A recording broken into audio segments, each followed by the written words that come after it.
والصلاة والسلام على سيد الأنبياء والمرسلين سيدنا ونبينا وشفيعنا أبي القاسم محمد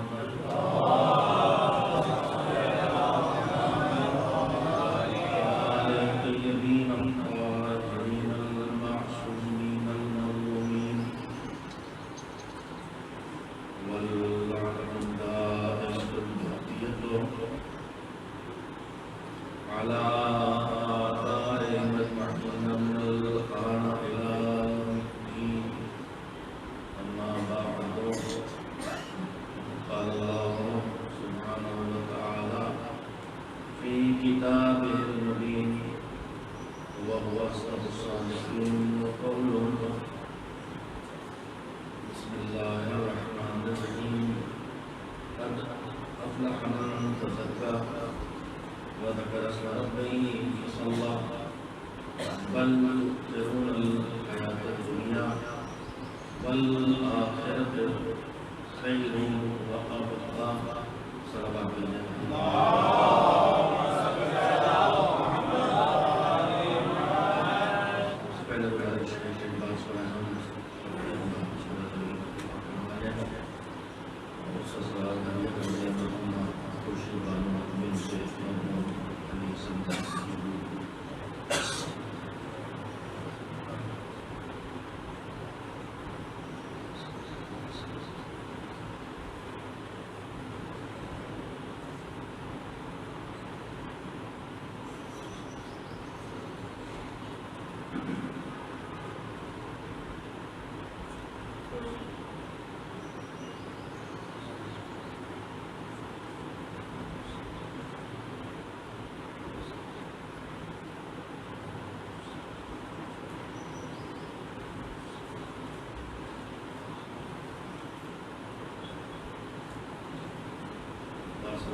ایک مجلس کی کیفیت پیدا ہو جاتی ہے اور بہرحال مجلس کا خطاب کرنے والے کو سہولت محسوس ہوتی ہے.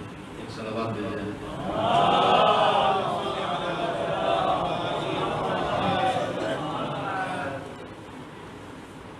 اشارہ ثواب کی مجلس ہے، یعنی ہم سب اس یقین اور اس اعتماد کے ساتھ آئے ہیں کہ ظاہری طور پر جو ہمارے درمیان نہیں رہا مومنہ کے سارے ظاہری طور پر جو ہمارے درمیان نہیں ہے اسے موت آ گئی ہے، لیکن ایسا نہیں ہے کہ وہ نہیں ہے لیکن ہمارے درمیان نہیں. اس لیے کہ موت کے بارے میں دو نظریے ہیں. ایک ایمانی نظریہ ہے، اسلامی نظریہ ہے، دینی نظریہ ہے، اور دوسرا نظریہ ہے ان کا جو ایمان والے نہیں ہیں، جن کے یہاں دین نہیں ہے. جو دینی نظریہ ہے اور جو غیر دینی نظریہ ہے، جو غیر اسلامی نظریہ ہے، اس میں فرق ہے. لادینی نظریہ، غیر اسلامی نظریہ، غیر مذہبی نظریہ اور سوچ موت کے بارے میں یہ ہے کہ دنیا میں آئے ہیں. اب جو دین کے والے نہیں ہیں، جو مذہب والے نہیں ہیں، ان کی بھی دو قسمیں ہیں. کچھ وہ ہیں جو ملحد ہیں، مثلاً وجود خدائی کر رہا ہے، اور کچھ وہ ہیں جو خدا کو مانتے ہیں لیکن آخرت کا نہیں مانتے. ان کا نظریہ یہ ہے کہ جس دنیا میں آئے ہیں ہم خود سے بنے ہیں، ہمیں کسی نے بنایا ہے، لیکن اس دنیا میں ہمیں رہنا ہے 60 70 100 سال جو بھی ہماری زندگی ہے اس زندگی کو یہاں بسر کرنا ہے، اور اس کے بعد ایک دن ہمیں مر جانا ہے. اس دنیا میں اپنی زندگی گزار کے ایک دن ہمیں مر جانا ہے. یہ ہے لا دینی نظریہ. سوچ رہے ہوں گے اپنے دینی کا ذریعہ کیا ہے؟ اگر آپ متوجہ ہیں تو آپ کو تمام فوراً سوال آیا ہوگا کہ مولانا آپ جو چاہیں جو بیٹھے رہے ہیں، لیکن آپ کہہ رہے ہیں کہ لادینی نظریہ یہ ہے کہ اس دنیا میں رہنا اور اس مر جانا ہے، تو ہم بھی یہ کہتے ہیں کہ ہم اس دنیا میں ہمیشہ رہنے کے لیے نہیں آئے ہیں، ہم بھی یہی کہتے ہیں کہ ہم اس دنیا میں رہنا ہے اور اس کے بعد ایک دن ہمیں مر جانا ہے، ہم بھی یہی کہہ رہے ہیں۔ میرے عزیزوں، کبھی کبھی الفاظ کے ذریعے بات سمجھی جا سکتی ہے۔ میں آپ سے کہہ رہا ہوں کہ آپ یہ نہیں، جو لادینی انسان کہتا ہے کہ ہمیں دنیا میں رہنا ہے اور اس کے بعد مر جانا ہے، آپ یہ نہیں، آپ کی سوچ نہیں۔ اپنے مولانا آپ ہماری سوچ بتانے والے کون؟ میں آپ کی سوچ اس لیے بتا رہا ہوں کہ آپ مومن ہیں۔ یہ مومن کی سوچ نہیں ہے کہ ہمیں دنیا میں رہنا ہے اور اس کے بعد ایک دن مر جانا ہے، یہ غیر مومن کی سوچ ہے۔ پھر مومن کی سوچ کیا ہے؟ ایک لفظ کے ذریعے محسوس کریں گے آپ انشاءاللہ۔ سب صاحبان ذوق اور اہل زبان تشریف فرما ہے۔ غیر مومن کہتا ہے کہ ہمیں اس دنیا میں رہنا ہے اور اس کے بعد ایک دن مر جانا ہے، مگر مومن یہ نہیں کہتا۔ مومن یہ کہتا ہے کہ ہمیں اس دنیا میں رہنا ہے اور اس کے بعد ایک دن مر کے جانا ہے۔ میں پھر لفظوں کو بول رہا ہوں، غیر مومن کہتا ہے ہمیں اس دنیا میں رہنا ہے اور اس کے بعد مر جانا ہے۔ مومن کہتا ہے ہمیں اس دنیا میں رہنا ہے اور اس کے بعد مر کے جانا۔ مر جانا اور مر کے جانا اور مر جانا یعنی ختم ہو جانا، مر جانا یعنی مٹ جانا، مر جانا یعنی نیز کو نابود ہو جانا۔ لیکن مر کے جانا یعنی ایک مرحلہ حیات سے دوسرے مرحلہ حیات میں جانا، یعنی بارگاہ خداوندی میں جانا، یعنی بارگاہ اہل بیت میں جانا، یعنی مرحلہ قبر میں جانا، یعنی منازل حساب و کتاب میں جانا۔ تو مومن کا نظریہ ہے مر جانا یعنی مٹ جانا، غیر مومن کا نظریہ ہے مر جانا یعنی مٹ جانا، اور مومن کا نظریہ ہے مر کے جانا۔ تو موت کا نظریہ بدلا کہ نہیں بدلا مومن اور غیر مومن؟ موت کے بارے میں مومن کی سوچ اور غیر مومن کی سوچ اور۔ اب میں جو بات اس سے آگے بڑھ کے کہنا چاہتا ہوں کہ جب موت کے بارے میں نظریہ بدلے گا تو پھر زندگی کا نظریہ بھی بدل جائے گا۔ جو یہ سوچ توجہ دیں، جس کے لیے میں نے پہلی بات آپ کی خدمت میں کہنا چاہی ہے کہ جو یہ سوچے گا کہ ہمیں دنیا میں 60 70 80 100 سال رہنا ہے اور اس کے بعد مر جانا، فنا ہو جانا، مٹ جانا، نیز و نابود ہو جانا، معدوم ہو جانا، نہ رہ جائیں گے، نہیں رہیں گے، ہم ختم ہو جائیں گے، کچھ نہیں۔ تو جو یہ سوچتا ہے اس کی زندگی کا انداز اور ہوگا، اور جو یہ سوچتا ہے کہ ہمیں مٹ نہیں جانا ہے، مر کے اللہ کی بارگاہ میں جانا ہے، مر کے محمد علیہ محمد کی حضوری میں جانا ہے، اس کا زندگی کا نظریہ بھی بدلے گا۔ جو کہتا ہے مر جانا ہے، کہیں ہمیں نہیں جانا، کسی کے سامنے نہیں جانا، تو وہ اسی زندگی میں ویسی زندگی بسر کرے گا جو اس کی مرضی کی زندگی ہوگی، جو اس کا جی چاہے گا وہ کرے گا۔ جو سوچتا ہمیں کسی کے سامنے نہیں جانا، ہمیں کسی کے سامنے حساب نہیں دینا، تو اس دنیا میں اپنی مرضی کی زندگی جیے گا۔ لیکن جسے پتا ہے کہ مر کے ہمیں اللہ کی بارگاہ میں جانا ہے، منزل حساب میں جانا ہے، وہاں حساب و کتاب دینا ہے، تو پھر وہ اپنی مرضی کی زندگی نہیں جیے گا، اس کی مرضی کی زندگی جیے گا جس کی بارگاہ میں۔ میں گزارش کروں گا لاؤڈ اسپیکر سسٹم سے ذرا یہ ایکو ختم کر دیں تاکہ دو آوازیں ایک ساتھ سنائی دیں، ایک صلوات دے دیں۔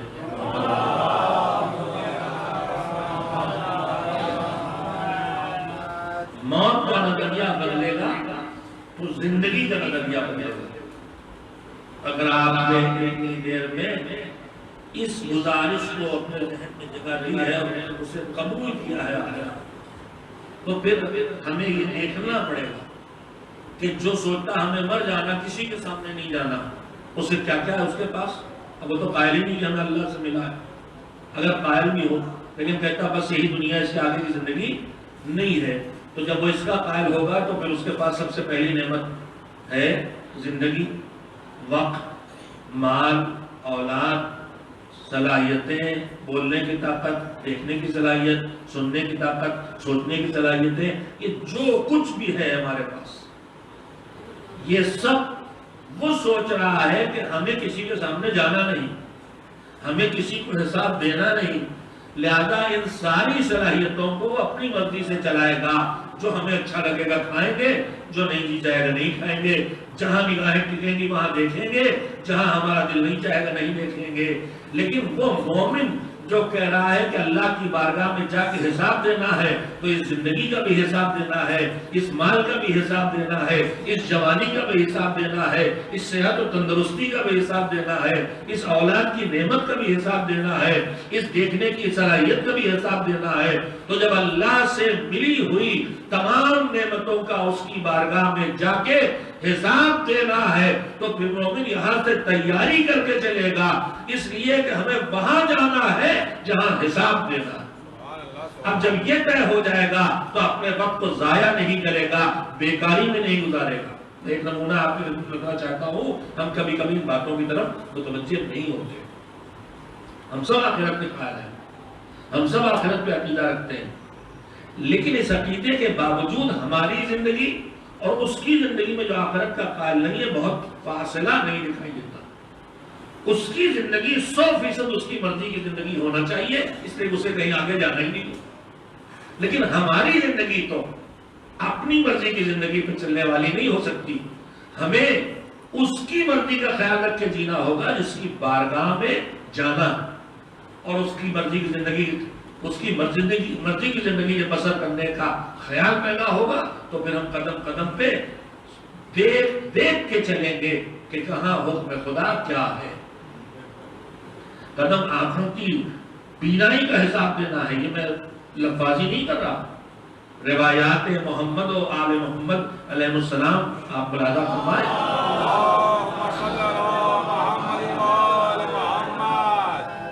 اللہ سے ملی ہوئی ان تمام نعمتوں کا ہمیں حساب دینا ہے۔ جب حساب دینے کا تصور پیدا ہو جائے تو پھر اس کے بعد آدمی کی زندگی کی روش بدلے گی۔ ہم آپ ملازمتیں کرتے ہیں، جب بہت سے لوگ بینک میں ہیں، کیشیئر ہیں، اکاؤنٹنٹ ہیں، مینیجر ہیں، ایک آدمی اپنی مالک، اپنی کام کا خود مالک ہے، ادھر لگائے ادھر خرچ کرے، یہاں پھینک دے وہاں تو دے، جو چاہے کرے، مست ہے کہ میرا ہے، مجھ سے کوئی حساب لینے والا نہیں۔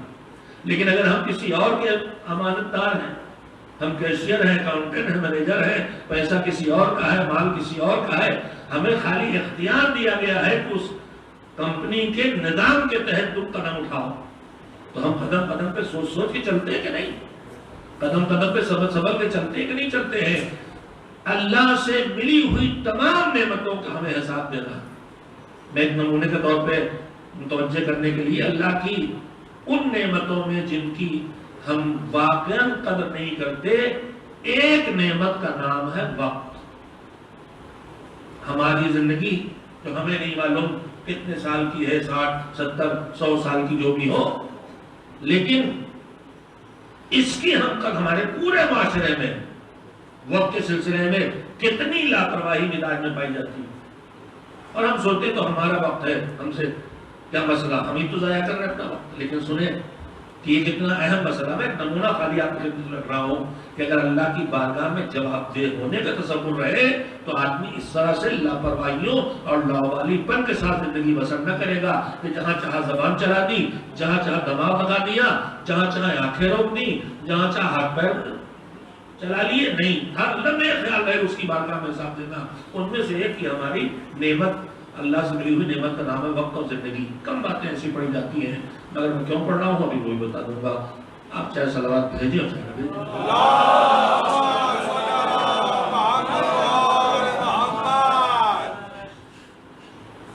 ہمارے چوتھے امام یہ وقت کی قیمت کا اندازہ لگائیں، جسے ہم کس طرح سے خرچ کر ڈالتے ہیں، ضائع کر دیتے ہیں۔ ہماری مجلسوں میں خود کتنا پورا ہر مجلس میں سامعین، ذاکرین، کوتاہی کسی کی ہو، مجموعی طور پر ہم سب کی کوتاہی ہے۔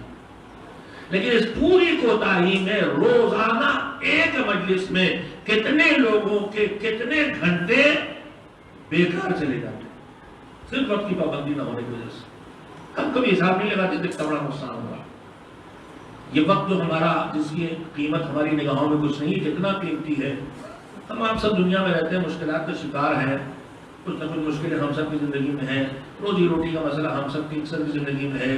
کہیں روزی روٹی سے مطمئن ہے تو صحت اور تندرستی کا مسئلہ ہے, کہیں صحت ٹھیک ہے تو اولاد کا مسئلہ ہے. مختلف مسائل ہیں جن میں ہم پریشان رہتے ہی ہیں. اور یہ دنیا ایک ایسی جگہ, قیمتی جملہ معصوم کا جو اللہ کی زبان سے, اللہ کی بات ہے معصوم کی زبان سے ہم تک پہنچی ہے, حدیث قدسی, وہ آپ کو یاد دلانا چاہتا ہوں. بات وہ بھی کام کی ہے. ہم آپ کبھی کبھی دنیا میں زندگی میں پریشان ہو جاتے ہیں, مصیبتیں ہی مصیبتیں. ادھر یہ آفت آئی, ابھی اتنا پیسہ لگا کے جان بچائی تھی تو ادھر بیماری آ گئی, ادھر سے نکلے تھے ادھر سے وہ آفت آ گئی. ہم پریشان ہو کے کبھی کبھی بارگاہ خدا میں شکوہ کرنے لگتے ہیں. ہم چاہتے ہیں کہ دنیا میں بس ہمارے پاس سکون ہی سکون ہو, راحت ہی راحت ہو. مگر یہ سوچ ہمیں بدل لینا ہے. اگر ہم مانتے ہیں کہ دنیا کی زندگی اللہ کی بنائی ہوئی ہے تو پھر ہمیں اس سوچ کو بدلنا ہے کہ ہم یہاں خالص راحت ڈھونڈیں, اور یہاں خالص راحت کے چکر میں اتنے لگ جائیں کہ آخرت کی خالص راحت کو بھول جائیں.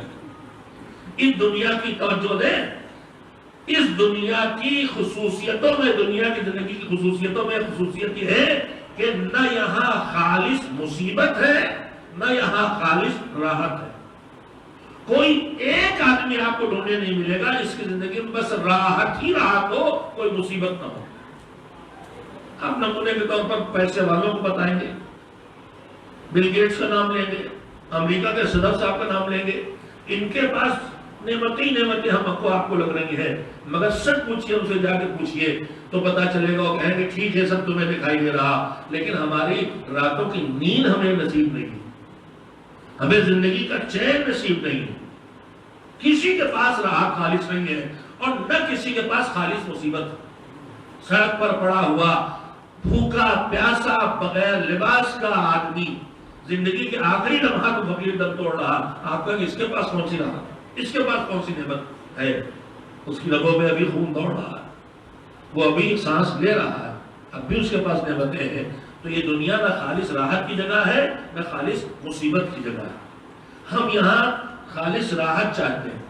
پروردگار عالم نے حدیث قدسی میں ہمیں کچھ سچائیاں جو بتائی ہیں, ان میں سے ایک سچائی ہے, مجھے حدیث یاد آ گئی, سن لیا, کام آتی رہے زندگی میں. حدیث قدسی پروردگار عالم کا ارشاد ہے کہ ہم نے کچھ چیزیں رکھی کہیں ہیں اور یہ ہمارے بندے اسے ڈھونڈتے کہیں اور ہیں. ہم نے جہاں رکھی وہاں ڈھونڈتے ہی نہیں, ڈھونڈتے کہیں اور ہیں.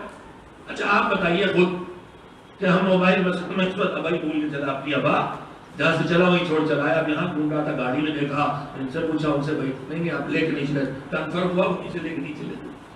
تو میں یہاں ڈھونڈ رہا تھا, ابا کیا ہوئی, میری ابا کیا ہوئی, زندگی بھر یہاں ڈھونڈتا رہا, نہیں ملے.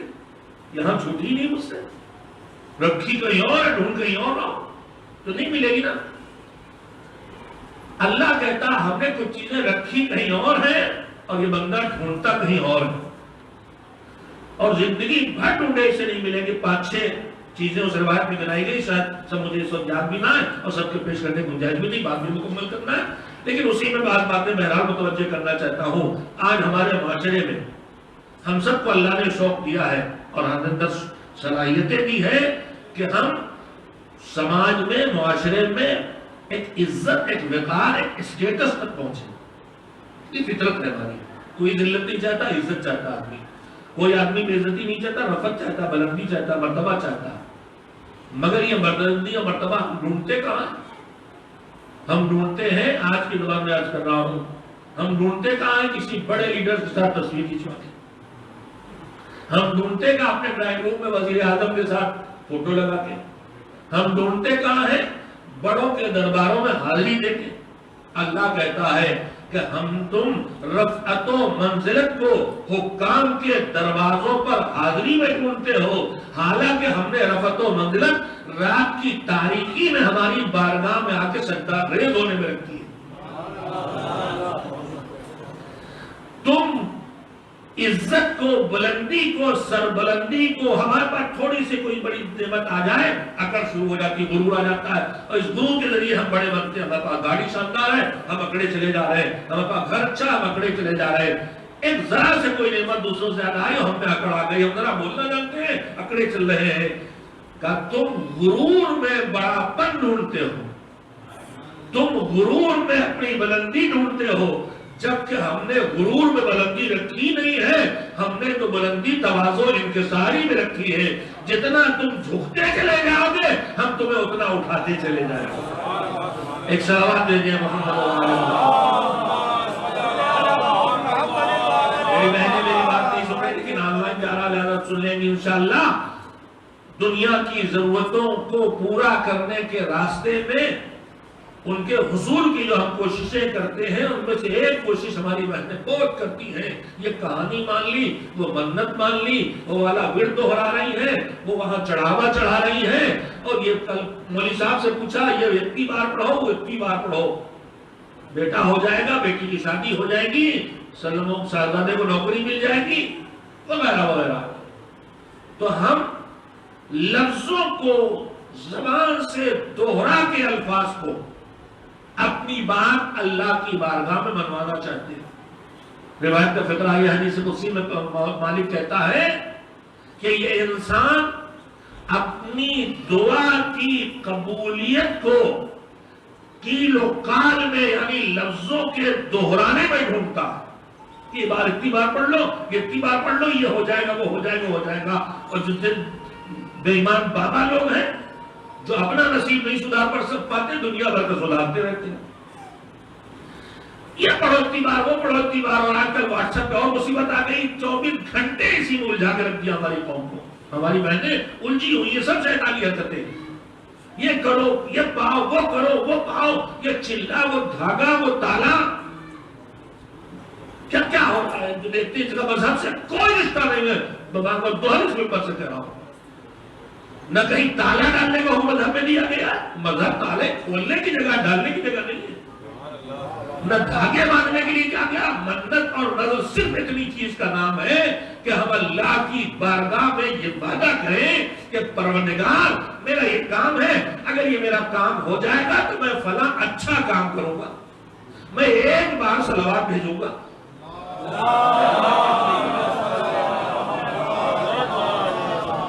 میں 100 مرتبہ سبحان اللہ پڑھوں گا، میں ایک سورہ کی تلاوت کروں گا، میں ایک غریب کو کھانا کھلاؤں گا، میں ایک بچے کی کتابیں خریدوا دوں گا، میں ایک بیٹی کی جس کی شادی ہونے والی ہوگی ایک اچھا سے جوڑا بنوا دوں گا. منت اور نظر اس کا نام ہے، بیٹھ کے کہانیاں سننے کا نام نہیں ہے، دھاگے باندھنے کا نام نہیں. یہ درگاہ کا علاقہ ہے، اللہ کا شکر ہے کہ مجھے نہیں دکھائی دیا یہاں، مگر ڈھونڈنے کے تو کہیں نہ کہیں دھاگے بندے ہوں گے، تالے پڑے ہوں گے. ارے آپ کو زندگی کے تالے کھولنا ہے تو دھاگوں اور تالوں میں نہ جائیے، ان کی بارگاہ میں جائیے جو کائنات کے مشکل کشا بن کے آئے ہیں، ان سے فریاد کیجیے، ان سے توسل کیجیے. یہ سب نہ جانے ہمارے مذہب میں کہاں سے آ گیا. یہ ملاوٹیں ہیں جو ہو گئی ہیں، ہمارے مذہب کی چیزیں نہیں ہے. منت اور نذر صرف اللہ سے وعدہ کرنا ہے کہ یہ نیک کام ہو جائے، میرا یہ کام ہو جائے تو میں کوئی اچھا کام کروں. چھوٹے سے چھوٹا اچھا کام بھی آدمی نیت کر سکتا ہے اور بڑے سے بڑے اچھے کام کی نیت کر سکتا ہے. اس کے لیے نہ کہیں جانے کی ضرورت ہے، نہ کہیں دھاگا باندھنے کی ضرورت ہے، نہ کہیں تالا ڈالنے کی ضرورت ہے، نہ کہیں کچھ چڑھانے کی ضرورت ہے، نہ کہیں سے کچھ اٹھانے کی ضرورت ہے. یہ سب ایجادات ہیں جس کا مذہب اہل بیت سے کوئی رشتہ نہیں ہے. تو بات زیادہ پھیل گئی. اللہ کہتا ہم نے رکھا کہیں ہے، تم ڈھونڈتے کہیں ہو. ہم نے عزت رکھی ہے تواضع و انکساری میں، ڈھونڈتے ہو غرور میں. ہم نے رفعت و منزلت اور اسٹیٹس رکھا ہے راتوں میں ہماری بارگاہ میں آ کے حاضری دینے میں، تم درباروں میں حاضری میں ڈھونڈتے پھرتے ہو.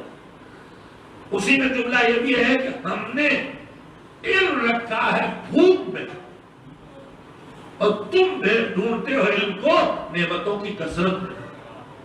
اسے بھی یاد رکھیں.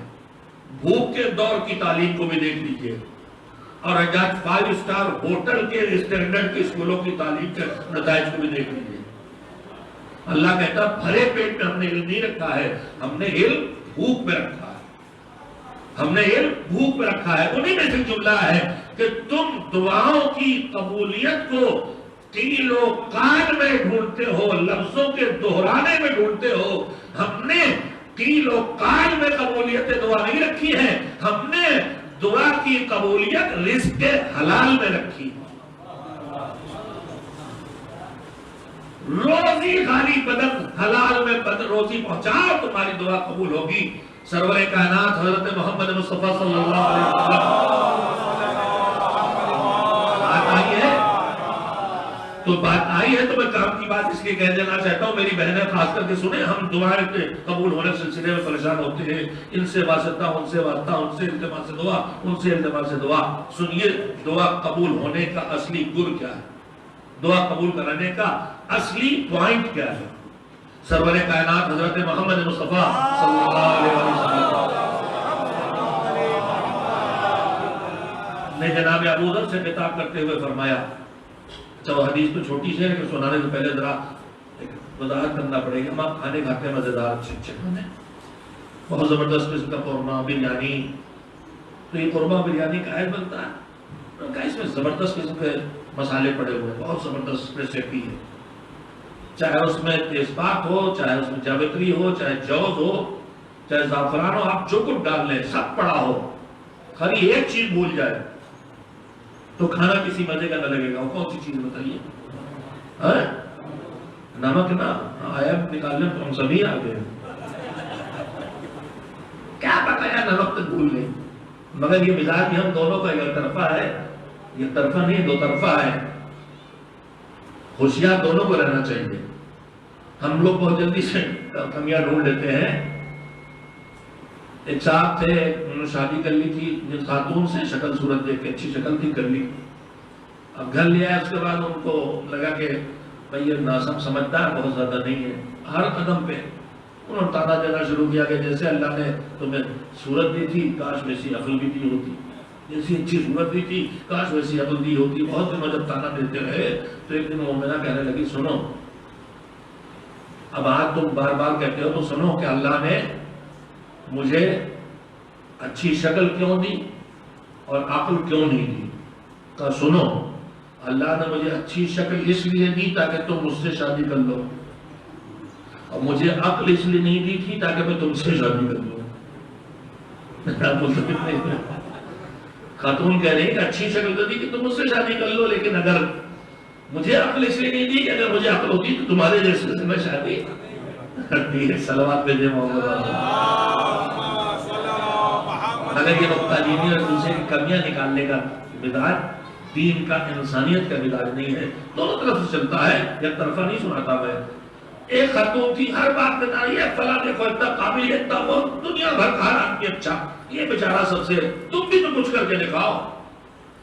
اس نے سوچا بھائی اب کب تک سے نو کچھ کر کے دکھائیں، گاؤں کی بات پرانی۔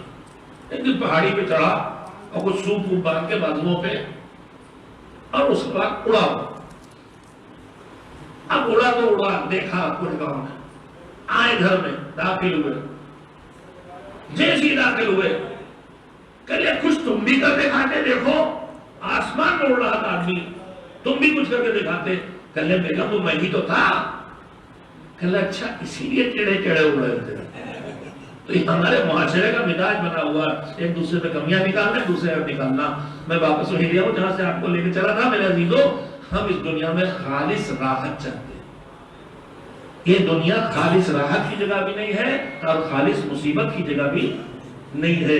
یہاں مشکل اور آسانی دونوں ملی جلی۔ اللہ کہتا ہے کہ ہم نے خالص راحت آخرت میں رکھی ہے۔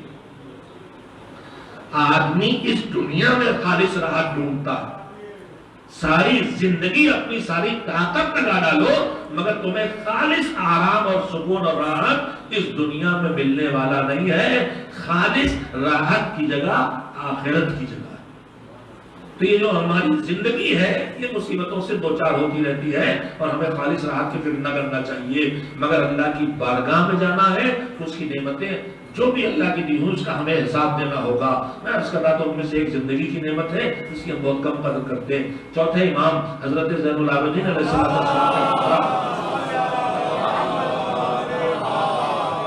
آپ کو یاد دلانا چاہتا ہوں، امام نے فرمایا کہ ہر آدمی مشکلیں پڑتی ہیں، کبھی کسی دن مصیبت آئی، کسی دن نہیں آئی، چلتی رہتی زندگی، کبھی آرام و سکون میں ہے، کبھی مصیبتوں میں ہے، چلتا رہتا ہے۔ لیکن کسی بھی انسان کی زندگی کا ایک دن نہیں گزرتا مگر اس پر 3 مصیبتیں پڑتی ہیں، 3 مشکلیں روز ہر انسان اس سے 2-4۔ اللہ کرے کہ جس مقصد سے میں سنا رہا ہوں، معصومین نے ہماری ذمہ داری دی ہے کہ تمہاری ذمہ داری ہے تم ہماری باتیں لوگوں تک پہنچاؤ، اس کے بعد ہماری بات کا کام ہے کہ وہ دلوں میں جائے اور اپنا اثر دکھائے۔ ہماری ڈیوٹی آپ تک ان کی باتوں کو پہنچانا ہے، اور یہ منبر ان کی باتوں کو پہنچانے کے لیے ہے، اپنے ذاتی نظریات کو بیان کرنے کے لیے نہیں۔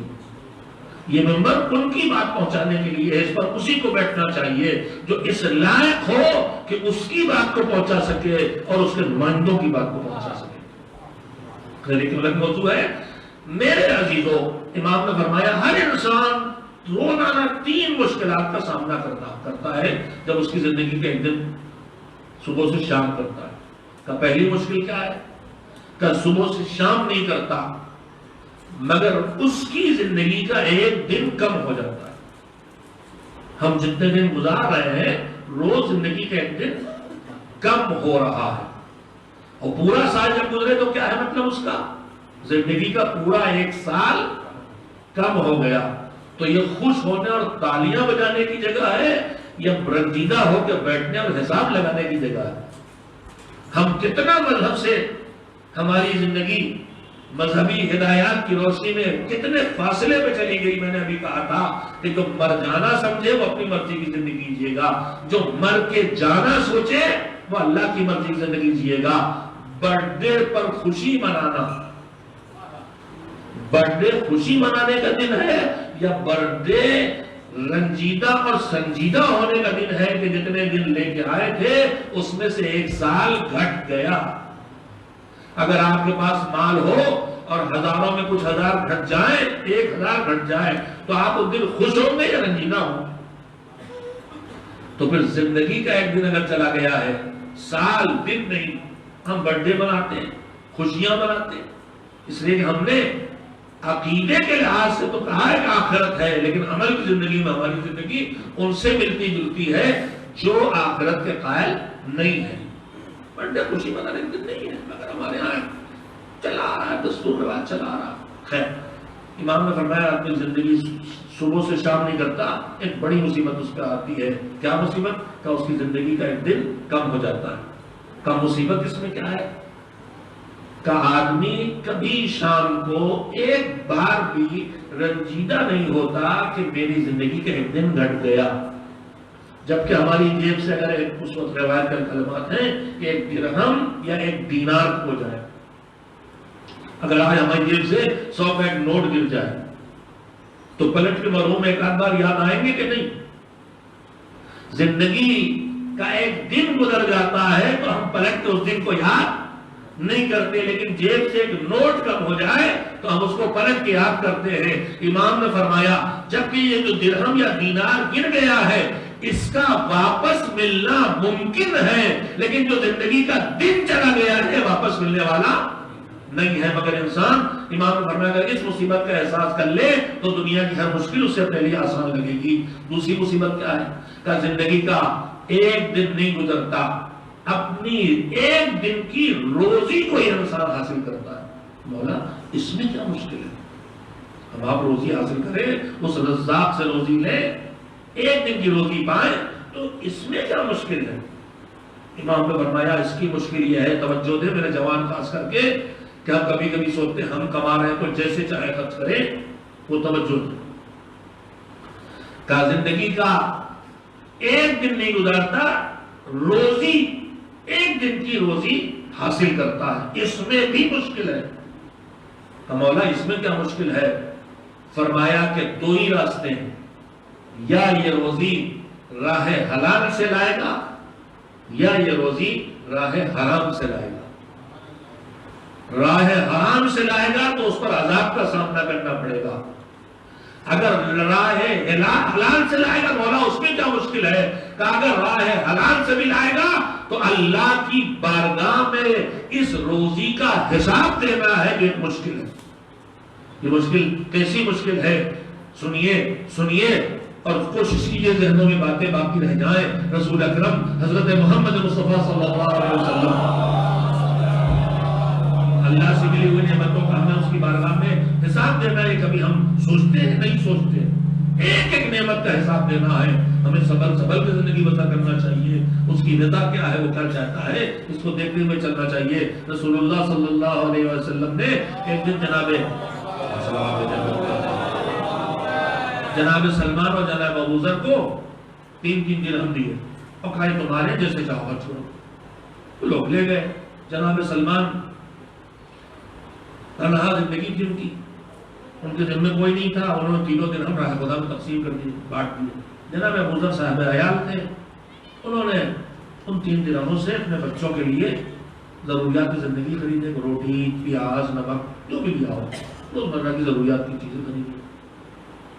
1-2 دن گزرنے کے بعد جب دونوں حضرات پھر پیغمبر کی خدمت میں حاضر ہوئے تو پیغمبر نے کہا ہم نے تم کو جو رقم دی تھی اس کا حساب دو. تو دیکھیے سب سیرت کے وہ نمونے ہیں جو سکھانے کے لیے. ہم آپ سوچتے ہیں نا پیسہ ہمارا جہاں جائے ہوا ہے. نہیں, پیسہ بھی ہمارا نہیں ہے ہمارا, مگر ہمیں حساب وہاں دینا ہے. زندگی ہی نہیں اس پیسے کبھی کا حساب تو ان کا حساب کے لیے حاضر ہے. اب اس میں ظاہر ہے ایسے تو ہے نہیں ہم آپ ہوتے خدا نہ کرے اسی میں سے کچھ پیسہ کہیں حرام پہ لگا دیا ہوتا.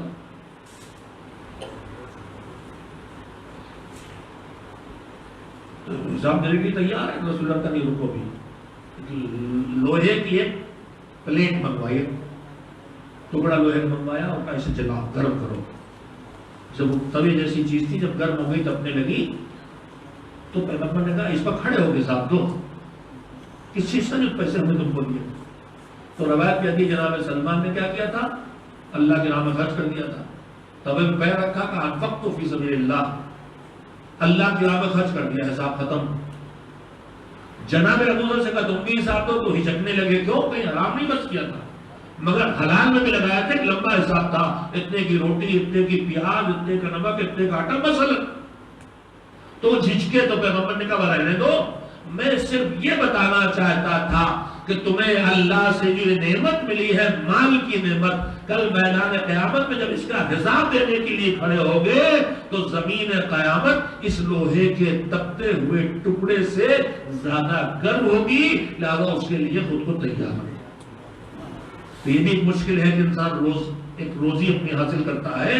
اگر حرام سے ہے تو اس پر عذاب ہے, اور اگر حلال سے ہے تو اللہ کی بارگاہ میں اس کا حساب دینا ہے. طولانی ہو گئی میری گفتگو, میں سمیٹ کے تیسرا جملہ بھی سنا دوں. مشکلات کا ہمیں سامنا کرنا پڑتا ہے زمین پر. کوئی مشکل نہ پڑے تو امام کہتے ہیں 3 مشکلیں تمہیں ہمیشہ یاد رکھنا چاہیے جب صبح سے شام کرو. ایک یہ کہ زندگی کا ایک دن چلا گیا, پلٹ کے نہیں آئے. دوسرے کہ روزی آئی ہے تو حلال سے بھی آئی ہے تو حساب دینا. تیسری چیز امام نے فرمایا کہ یہ مشکل سب سے بڑی مشکل ہے. کہ وہ کیا توجہ دے, ایک صلوات بھیجیں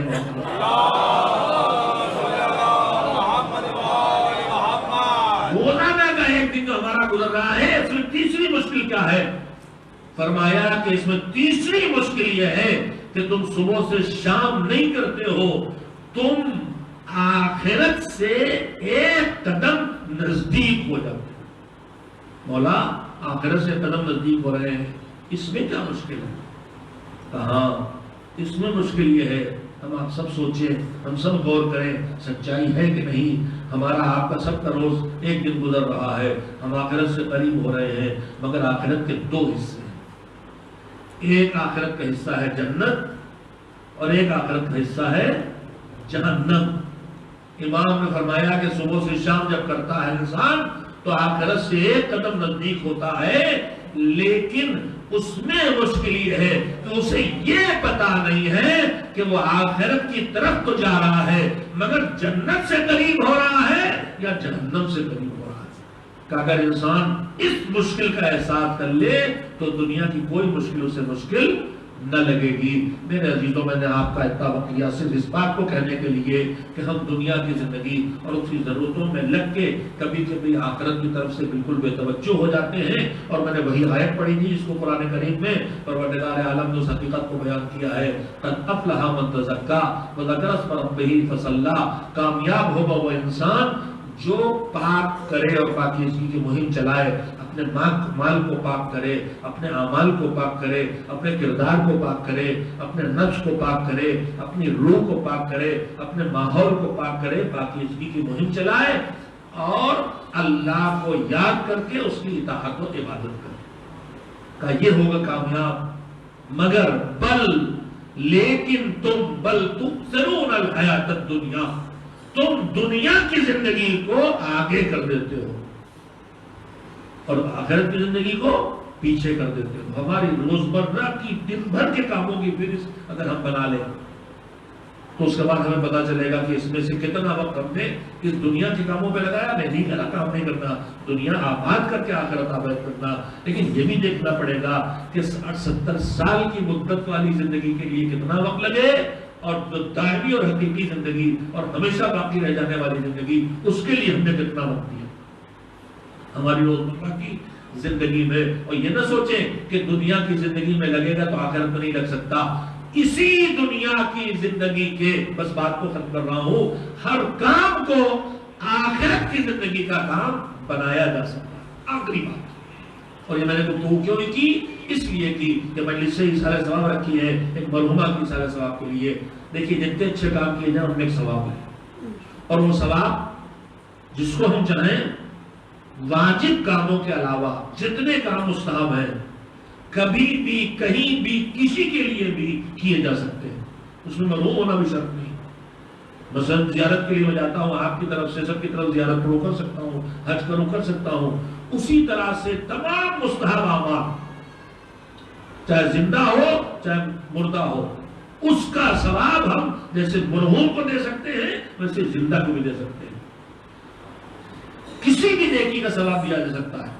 اللہ نے نیکیوں کی 2 قسم بنائی، ایک نیکی وہ ہے جب نیکی ہوتی ہے اس کا ثواب ملتا ہے، جتنا ثواب ہے ہوا اور حساب کلوز۔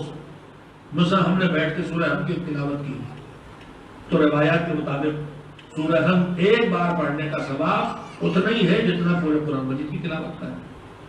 ہم نے سورہ توحید، سورہ قل اللہ ایک بار پڑھی تو سورہ توحید کی ایک بار تلاوت کا ثواب اتنا ہے جتنا 1/3 قرآن پڑھنے کا ثواب ہے۔ میں یہ بھی وضاحت کر دوں کہ جو ہم ایصال ثواب کے لیے تلاوت کے لیے گزارش کرتے ہیں تو ہم ایک دوسرے سے مثلا لفظ فاتحہ بولتے ہیں۔ فاتحہ نام ہے سورہ حمد کا، فاتحۃ الکتاب، جہاں سے کتاب کھلتی ہے، یہ دروازہ ہے، اس سورہ حمد کا نام ہے۔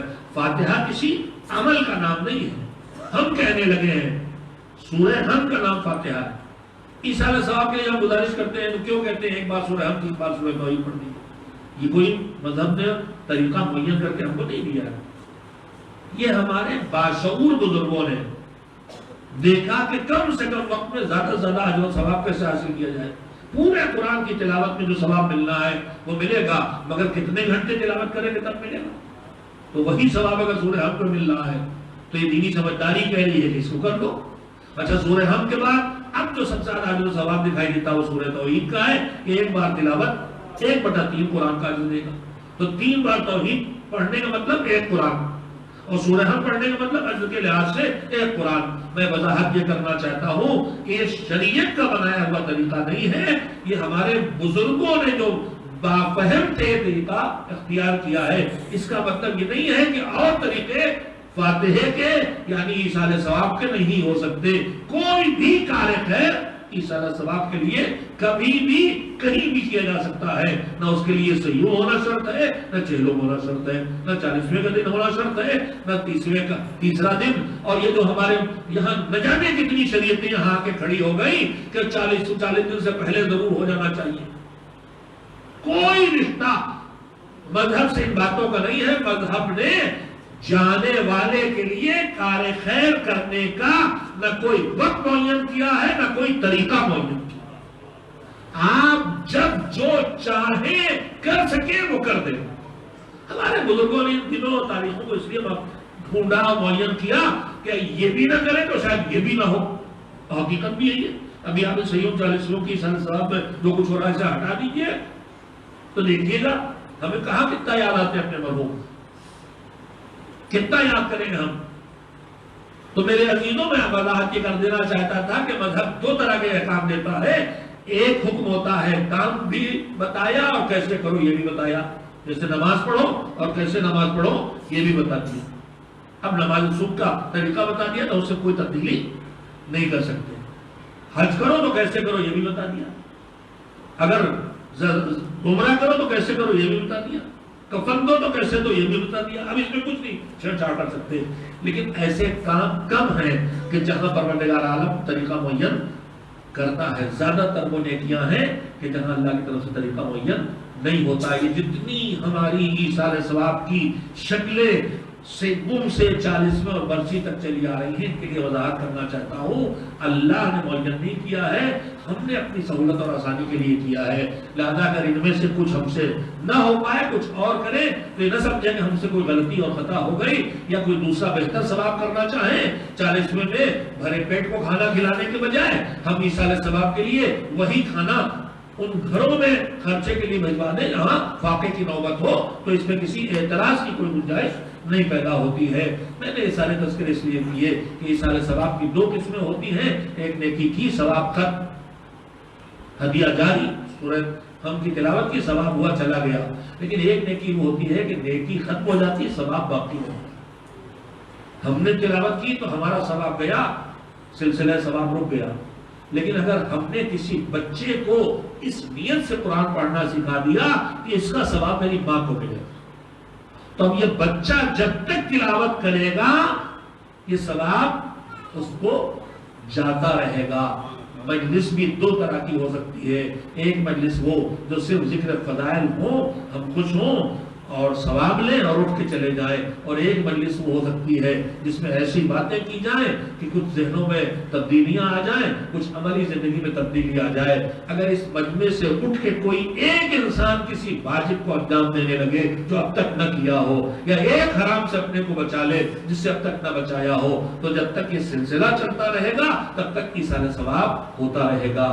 میرے عزیزوں, میں نے بڑا وقت لیا, آپ کا شکر گزار ہوں. وقت ختم ہو گیا ہے. میں نے کوشش یہی کی ہے کہ وہ تذکرے اس موت کے بہانے ایصال ثواب کے سہارے سے کیے جائیں کہ جن کے ذریعے سے سلسلہ ثواب جاری رہے. اور یہ سلسلہ ثواب جو ہم آج کوشش کر رہے ہیں جاری رکھنے کی, اس دین تک پہنچانے کا سب سے بڑا مرحلہ جو گزرا ہے وہ کربلا میں گزرا ہے. ماں دنیا سے رخصت ہوئی, ابھی مرثیہ پڑھا جا رہا تھا, وقت ختم ہو گیا. میں چند فقرے سے کہوں گا. میرے عزیزوں, ایک ماں تھی جس کی گود میں جب بھی بچے آتے تھے تو اسے خبر دی جاتی تھی یہ شہید ہے.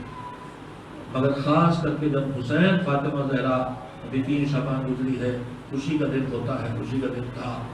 لیکن روایت یہ کہتی ہے کہ ماں کی گود میں جب حسین کو, بیٹی کی گود میں جب حسین کو دیکھا رسول اللہ نے, ایک مرتبہ کہا تھا بیٹا یہ تمہارا بچہ شہید ہوگا, شہید ہوگا, مارا جائے گا. بیوی نے فوراً پلٹ کے پوچھا کب؟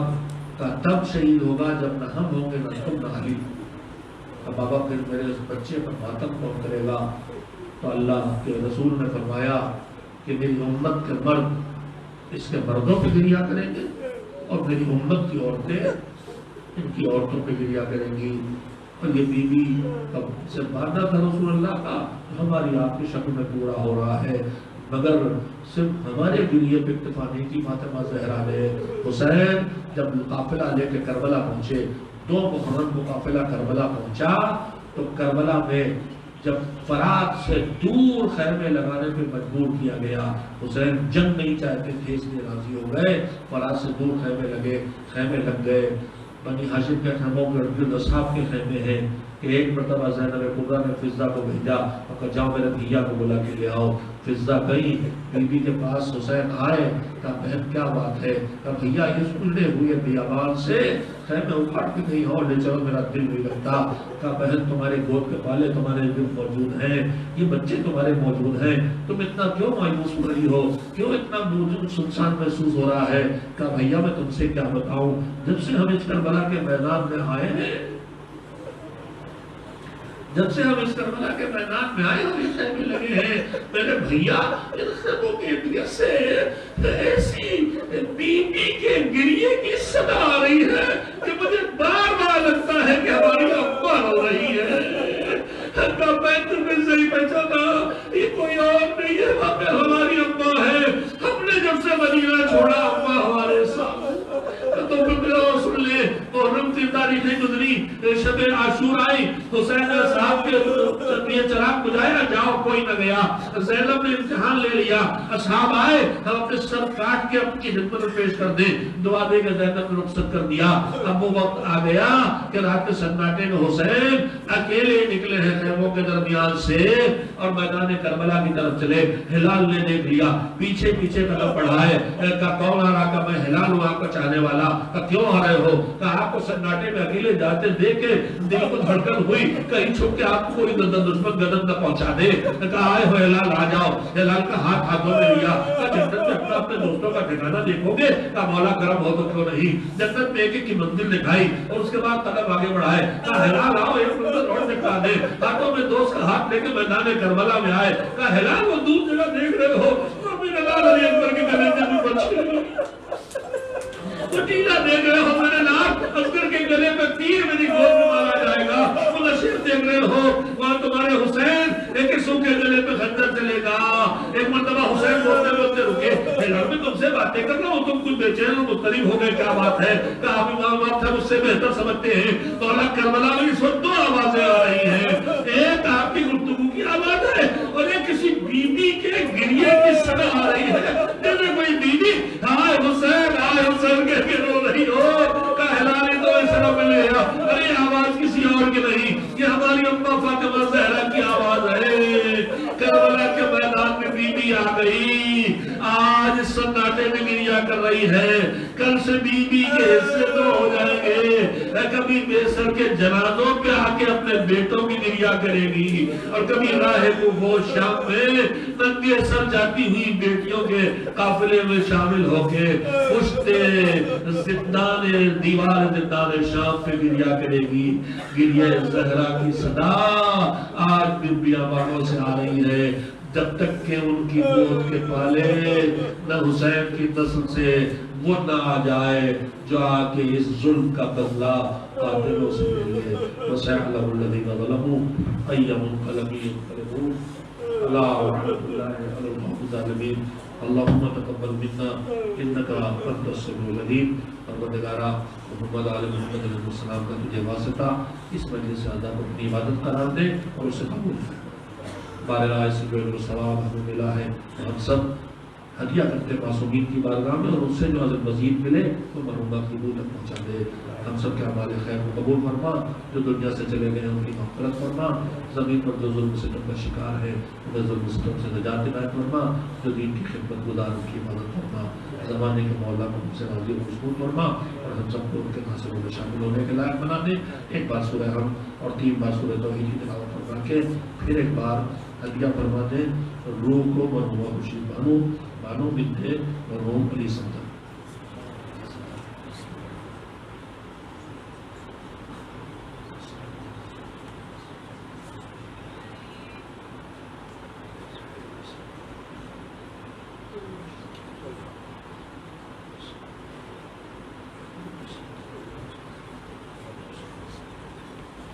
بالکل نہیں مگر